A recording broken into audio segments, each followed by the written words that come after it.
Assalamualaikum warahmatullahi wabarakatuh. Hai anak-anak, bagaimana kabar kalian? Semoga kalian semua selalu dalam keadaan sehat ya. Hari ini kita akan belajar tentang cerita fiksi.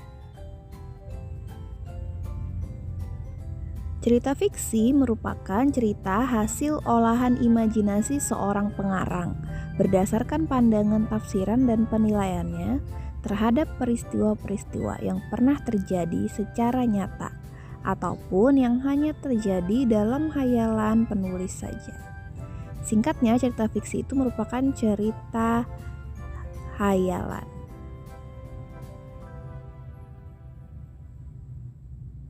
Cerita fiksi dibedakan menjadi 3, yaitu novel, cerpen, dan juga roman. Yang pertama, novel. Novel adalah karangan prosa yang panjang, mengandung rangkaian cerita kehidupan seseorang dengan orang-orang di sekitarnya, serta menonjolkan watak dan juga sifat setiap pelaku. Contoh novel, ada novel berjudul Tiga Matahari dan novel berjudul Laskar Pelangi. Yang kedua ada cerpen.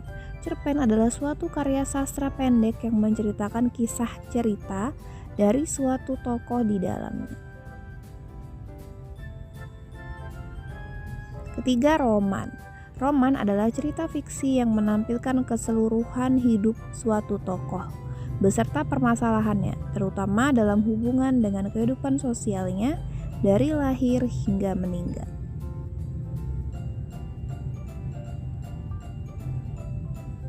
Selanjutnya kita akan belajar tentang tokoh dalam fiksi. Dalam cerita fiksi, tokoh itu memegang peranan yang cukup penting. Tokoh adalah orang yang menggambarkan suatu peristiwa dalam sebuah cerita yang diperankan. Para tokoh dalam cerita fiksi memiliki peran masing-masing yang berbeda satu tokoh dengan tokoh lainnya. Yang pertama ada tokoh utama. Tokoh utama adalah tokoh yang memiliki peranan penting dalam suatu cerita. Tokoh ini merupakan tokoh yang paling banyak diceritakan, baik sebagai pelaku kejadian maupun yang dikenai kejadian. Tokoh utama biasanya selalu hadir dalam setiap kejadian di cerita. Yang kedua, tokoh pembantu. Tokoh pembantu adalah tokoh yang dilibatkan atau dimunculkan untuk mendukung jalan cerita dan memiliki kaitan dengan tokoh utama. Tokoh tambahan atau juga pembantu adalah tokoh yang memiliki peran tidak penting. Yang ketiga ada tokoh protagonis. Tokoh protagonis adalah tokoh yang kita kagumi, yang salah satu cirinya secara populer disebut pahlawan, yaitu tokoh yang mencerminkan norma-norma atau nilai yang baik. Protagonis adalah tokoh yang memiliki karakter positif, seperti baik, ramah, pemberani, jujur, dan penuh kasih sayang, sehingga disenangi dan juga dikagumi para pembacanya. Yang keempat, tokoh antagonis. Tokoh antagonis merupakan kebalikan dari tokoh protagonis.